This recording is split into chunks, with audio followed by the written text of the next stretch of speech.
Have you ever believed the old saying, time is money? You've heard it. We all have. But let me tell you, no phrase has ever been more misunderstood. Time is not money. Money can be earned. Money can be lost. Money can be forged, printed, inflated, hidden, multiplied.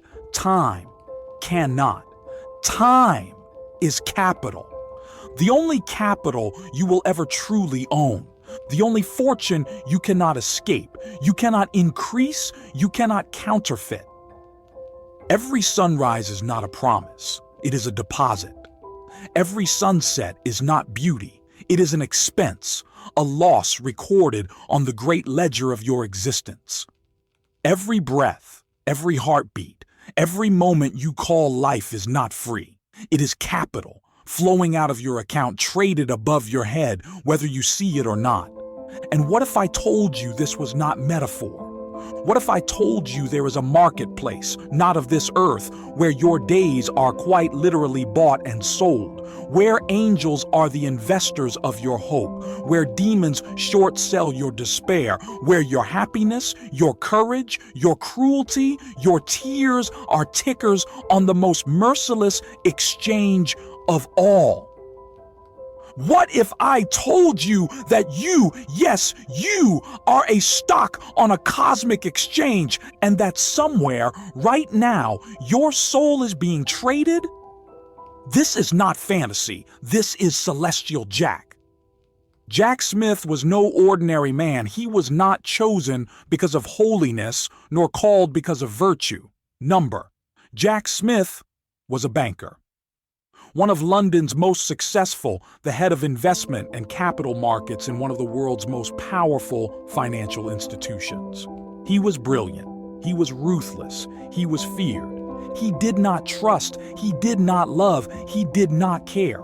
His only friend was money. He walked through London streets and saw not people, but streams of cash flow. He entered rooms and saw not objects, but discounted cash projections. He touched no one, and no one touched him. Childhood? Erased. Locked away. His consciousness filed every memory under danger, believing that innocence would weaken him in the great war for profit. And above him, like a dark god, stood his idol, Carl Blackchild. Carl, the banker of bankers, Terra's most feared financial overlord, a man who not only commanded the flows of trillions, but who secretly held the reins of the most powerful hidden order on Earth. His headquarters, a fortress built atop the prime meridian itself, was no mere office. Beneath its stone foundations pulsed machines that distilled the frequencies of every life carrier on Earth.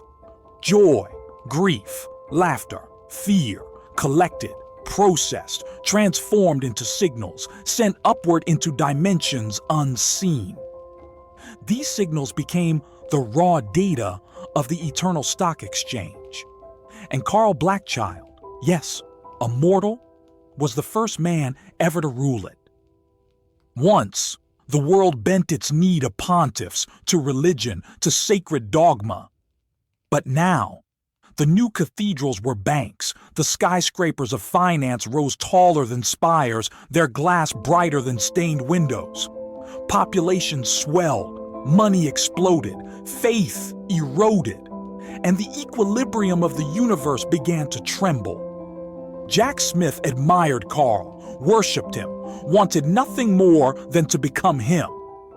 Until one night, fate intervened. A party, champagne, neon lights, then a crash, a scream, darkness. Jack's body lay shattered, taken to a hospital by a mysterious long-haired woman whose face was never known. Machines kept him breathing, but Jack himself was gone. He was in between, neither dead nor alive, and his soul was seized, dragged upward by an unlikely guide, a child, sarcastic, nervous, impatient. This boy mocked him, scolded him, dragged him through chamber after chamber in the celestial dimension. And there, in that impossible space, Jack saw what no banker, no man of earth was meant to see. He witnessed the birth of the time being.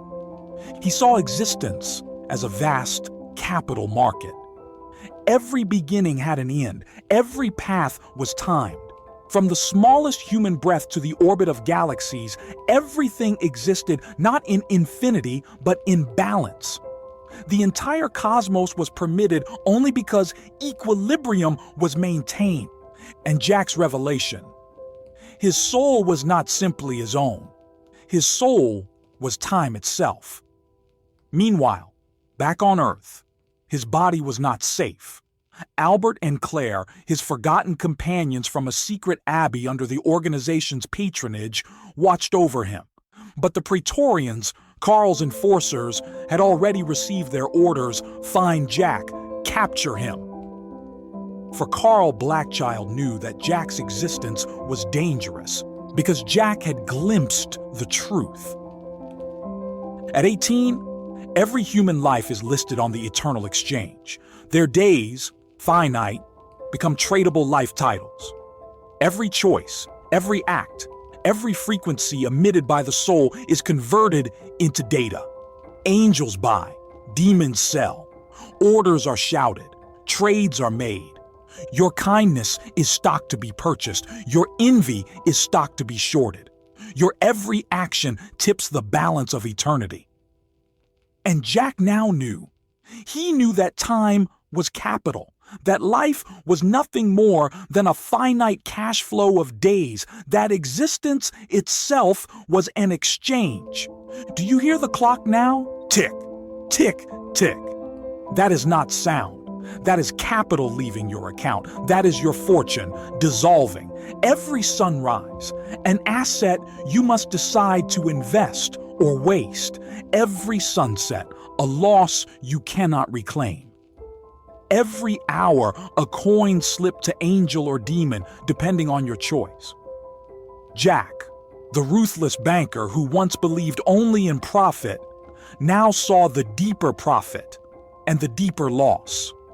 He saw that his skyscrapers of money were shadows compared to the currency of time. He saw that every empire, every market, every fortune collapses when the final bell rings. Carl Blackchild wanted to keep humanity blind. For if the world knew the truth, the towers of finance would fall. Who would bow before banks if they knew the true treasury was days?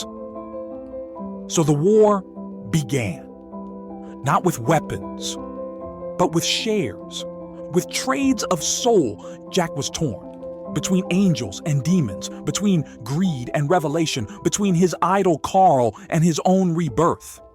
He was no longer just a banker, he was Celestial Jack, the broker of eternity. And now, I turn to you. What would you do if you knew, truly knew, that your time was capital? Would you hoard it, guard it, waste it, gamble it? Would you invest your days in kindness, in love, in courage, knowing they yield dividends beyond the grave? Or would you squander them in fear, in envy, in cruelty, knowing demons are shorting you as we speak? This is the question of Celestial Jack. This is the question of all existence, because life is not infinite. Life is not free. Life is not time is money. Life is capital. A finite flow of days, a ledger that cannot be rewritten. And when your final day settles, when your stock is delisted, when your ticker goes silent, what will your balance sheet reveal? So hear me now. On the invisible market where no gold and no crypto circulates, angels buy hope, demons sell despair, and every breath you take is traded. Jack Smith discovered this too late, but you are still alive. Your capital is still flowing, so invest it well. For the eternal exchange never sleeps. And remember, when the last bell tolls, the question will not be how much money you made. It will be, how did you spend your time? Because in the end, in the only market that matters, time is capital.